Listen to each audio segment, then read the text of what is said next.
L'entrepreneuriat, cher résilient. Quand on dit enrichissement, beaucoup pensent à l'entrepreneuriat. Investir, créer une entreprise, faire grandir, puis en jouir. Aujourd'hui, j'ai envie de vous partager, c'est un piège lié à la création d'entreprise. Ce sont des erreurs que beaucoup font lorsqu'ils sont en train de lancer une entreprise. Je voudrais partager avec vous 10 erreurs courantes lorsqu'on est en train de créer son entreprise, afin qu'on ne tombe plus dans ces pièges-là dans la communauté. Non, on n'est pas obligé de faire les mêmes erreurs. Donc reste jusqu'à la fin de cette vidéo pour ne pas commettre toi également ces erreurs-là le moment venu. On se dit à tout de suite.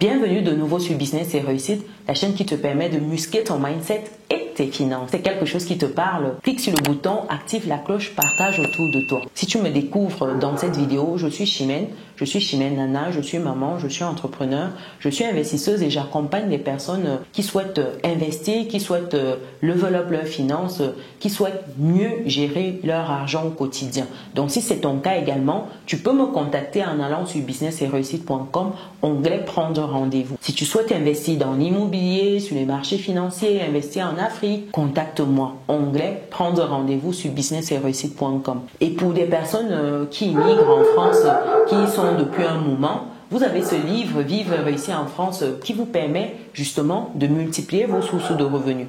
Dans ce livre, je partage avec vous comment vous pouvez y arriver. Vous avez également les cas de d'autres personnes qui y sont parvenues. C'est-à-dire que vous avez leur retour d'expérience, comment ces personnes ont fait. Et ce sont des personnes avec des situations diverses et variées. Des situations où vous allez vous retrouver forcément dans l'une d'entre elles. Donc vous avez ce livre qui est disponible pour vous afin que vous puissiez bien vous intégrer, comprendre le système et hacker le système, j'ai envie de dire, c'est important. Donc le lien pour le livre, je vais le mettre dans le descriptif de cette vidéo. Et il faut dire également qu'il y a la chaîne YouTube Vivre et réussir en France qui a vu le jour après la sortie de ce livre. Vous pouvez y aller pour vous abonner et sur cette chaîne, je parle exclusivement d'immigration, avant, pendant, après. Toutes les questions, les problématiques liées à l'immigration en France, je précise, j'évoque cela dans cette chaîne. Et si vous avez des questions, vous avez également un groupe WhatsApp qui est dédié où on parle d'immigration. Vous pouvez poser votre question ou vos questions pour intégrer le groupe, le lien. C'est dans le descriptif de vidéo de la chaîne Vivre et réussir en France. Donc vous allez dans une des vidéos et vous allez voir dans le descriptif le lien WhatsApp. Après cette parenthèse, quelles sont les erreurs que beaucoup commettent lorsqu'ils sont en train de démarrer leur entreprise? Première erreur ici, c'est de ne pas faire d'études de marché. Vous ignorez souvent les besoins et les attentes de votre public, ce qui peut mener à la production en fait d'un produit qui n'est pas adapté. C'est la pire des choses, c'est-à-dire que passer à côté du besoin du consommateur final, lui proposer quelque chose qui n'a rien à voir, mais rien à voir avec son besoin. Par exemple, vous arrivez quelque part, les gens ont soif et vous, au lieu de proposer par exemple une bouteille d'eau fraîche, vous allez dire par exemple, vous proposez des fruits parce que vous estimez que les fruits sont constitués en majorité de liquide. Non, les fruits n'ont rien à voir avec leurs besoins. Ils ont besoin d'eau, ils ont besoin de quelque chose de rafraîchissant, une eau fraîche, peut-être limite des jus de fruits frais, mais pas éloigné de ça en fait, pas autre chose que des liquides. Vous venez proposer des fruits en disant que les fruits, vous avez de l'eau, ça va vous permettre d'avoir aussi de l'énergie, etc. Non, vous n'avez rien compris. Vous allez proposer un produit qui ne parle à personne dans cette zone-là. Donc il faut prendre le temps de faire une bonne étude de marché afin de proposer des services qui répondent véritablement aux besoins du client final. Ensuite, deuxième erreur ici, c'est de sous-estimer en fait les coûts. Ici, c'est de ne pas évaluer correctement tout ce qui est coût de démarrage, de fonctionnement et puis tout ce qui est besoin de trésorerie dans le secteur où on s'est positionné. Quand vous sous-estimez les coûts, vous payez ça cash. Ça se voit tout de suite à peine vous avez démarré. Parce que le terrain ne trompe pas. L'Excel, vous pouvez ajuster comme vous voulez. Mais quand vous êtes sur le terrain là, ça ne s'ajuste pas comme ça. Ça s'ajuste avec des frais qui sont lourds et ça, vous n'aimerez pas. Vous n'aimerez pas. Donc, il faut prendre le temps en fait de bien estimer vos coûts de démarrage et les coûts de production, les coûts de fonctionnement, la trésorerie, tout en fait. Troisième erreur ici, c'est au niveau du plan d'affaires. Quand vous négligez ce plan d'affaires là, vous pouvez vous retrouver en fait à passer à côté de votre problématique, à avoir un plan flou d'action. Il faut prendre le temps de rédiger votre plan d'affaires afin de comprendre les difficultés, comment contourner ces difficultés-là. Le plan d'affaires peut s'avérer être crucial, surtout pour certaines entreprises. Se lancer comme ça, c'est pas forcément l'idéal. Quatrième point ici, c'est d'ignorer le marketing. Dans tout business, en fait, le marketing est crucial. Vous ne pouvez pas démarrer une activité et vous pensez que votre produit va se vendre tout seul et qu'il n'y a pas besoin de stratégie marketing pour lancer, pour croître, pour passer à une autre step, etc. Non, ce sera compliqué. Donc ici, vous avez besoin du marketing, vous avez besoin de la publicité. Dites-vous que si des marques comme Coca-Cola, Pepsi, etc. continuent de communiquer, ça veut dire que vous alors qui démarrez avec votre produit là, vous devez seulement exploser en termes de com. Parce que des marques aussi connues que celle-là continuent avec la publicité. Apple continue de communiquer massivement. Qui êtes-vous pour penser que parce que votre produit est exceptionnel, vous n'avez pas besoin de communiquer? Même le meilleur produit a besoin d'être vu pour être acheté. Même le meilleur produit a besoin d'être vu pour être acheté.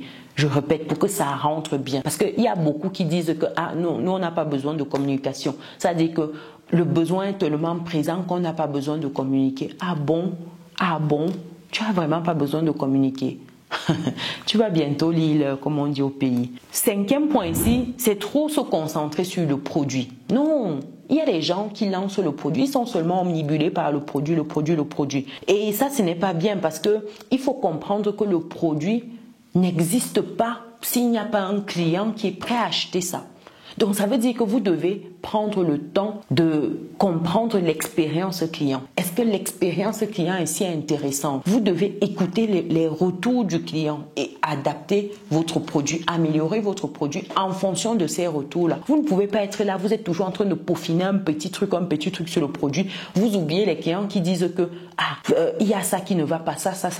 Et vous êtes omnibulé par des détails qui ne permettent pas d'augmenter cette expérience client-là. Vous êtes en train de tuer votre business. Le client ici est roi en toutes circonstances. C'est parce que le client est là que votre entreprise existe. À la minute où le client donne son argent ailleurs, vous mettez la clé sous la porte. Oui, vous mettez la clé sous la porte. Donc, n'oubliez pas ici de prendre en considération ce que le client attend du produit, les améliorations qu'il aimerait voir dans votre produit, dans votre service. Ce n'est qu'en écoutant le client que vous serez en mode futur, que votre entreprise aura des chances de passer 1 année, 3 ans, 5 ans et puis s'inscrire dans des générations. Sinon, vous êtes condamné en fait à mettre la clé sous la porte. N'oubliez vraiment pas ça. Le client ici, il est roi. 6e erreur ici, c'est beaucoup évitent de demander de l'aide. Demander de l'aide ici, c'est simplement, par exemple, aller solliciter des conseils des personnes qui sont déjà sur le terrain, des personnes qui ont déjà accompli des choses similaires à ce que vous souhaitez accomplir. C'est aller vers ces personnes-là pour prendre des conseils. C'est ça que j'appelle ici demander de l'aide. Beaucoup de personnes sont en mode « Ok, j'ai étudié mon marché, je maîtrise tout ». Non, c'est-à-dire qu'il y a des choses que vous allez découvrir au fil de l'eau. Vous ne pouvez pas tout maîtriser d'entrée de jeu, quelle que soit l'étude de marché que vous allez faire. Vous ne pouvez pas. Or, quelqu'un qui est déjà sur le terrain depuis un certain temps, il maîtrise ça en fait. Il maîtrise certains pièges inhérents à l'activité ou à la concurrence ou à l'environnement macro, microéconomique, etc.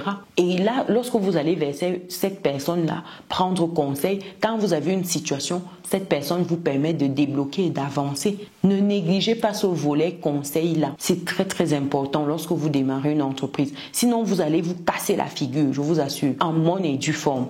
7e point ici, c'est au niveau du recrutement trop rapide. À peine certains ont commencé, ils sont déjà en train de recruter massivement. Pourtant, ils peuvent encore gérer un certain nombre de choses, grandir encore un tout petit peu avant de recruter maintenant. Et recruter simplement lorsqu'il y a un volume, une croissance de l'activité et donc qui soutient donc ce recrutement-là. Beaucoup de personnes, à peine ils ont démarré leur boîte, à peine ils sont déjà en train de recruter. C'est quoi le projet en fait? Vous allez payer cette ressource humaine comment? Comment vous allez faire pour payer toutes ces personnes-là? Sachant que les charges salariales sont souvent élevées dans certains pays. Ça dit que vous voyez le coût de vos salariés, ça absorbe quasiment vos bénéfices. C'est compliqué. Donc ici, il ne faut pas prendre le temps de recruter rapidement. Il faut attendre un peu, dynamiser davantage et recruter vraiment lorsque c'est un impératif, lorsqu'on arrive au stade où on ne peut pas faire autrement. C'est là alors que vous recrutez. Dites-vous que vous êtes une jeune entreprise et vous avez besoin d'avancer tout doucement. C'est pas parce que vous recrutez grandeur nature que voilà vous allez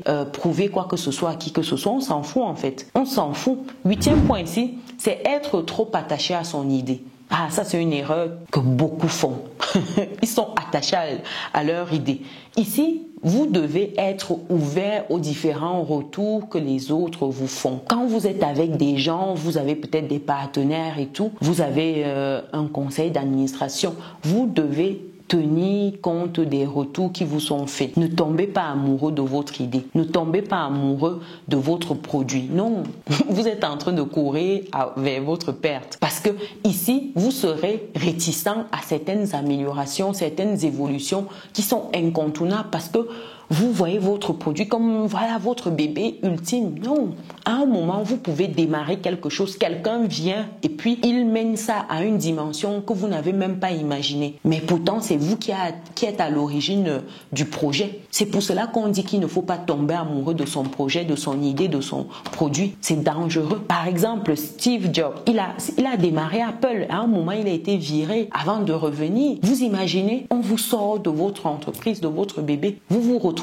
exclu et c'est parce que voilà il y a eu cette évolution là. Il à l'université il était allé s'inscrire, il a fait tout ce qui est calligraphie etc. Et puis à un moment on avait besoin de nouveaux design pour leurs ordinateurs et téléphones etc. C'est comme cela qu'il revient en grande pompe et tout. Vous imaginez? Or si c'était amour de ceux qui sont amoureux de leurs entreprises, de leurs produits, leur idée là, ça allait donner quoi? Est-ce que Apple serait ce que c'est aujourd'hui? Non, je ne pense pas. Donc, il faut éviter de tomber amoureux en fait de votre idée. 9e point ici, c'est de sous-estimer l'importance de la gestion du temps. Il y a des moments où on a envie de tout faire, on a envie de tout embrasser. Et ça, ce n'est pas bon. En entreprise comme dans la vie de tous les jours, il y a le 20% qui produit 80% de résultats. Il faut identifier ce 20% là. Et les 80 autres pourcents, si possible, vous déléguez. Ça ne sert à rien. Ça ne sert à rien de passer votre temps à faire des petites choses qui ne méritent même pas d'être faites, qui n'avancent en rien votre structure. Ça, c'est un gâchis ultime. Donc ici, prenez le temps en fait de faire ce qui est réellement important. Donc, gérez efficacement votre entreprise. Faites ce qui doit être fait. Traitez les urgences, ce qui est véritablement important. Mais ayez des priorités. Si vous avez besoin, prenez des cours de gestion du temps. Ça va vous aider votre entreprise. Surtout lorsque vous êtes seul au début et vous avez tout à faire. C'est vous le comptable, c'est vous le commercial, c'est vous le secrétaire, c'est vous celui qui gère le service après-vente.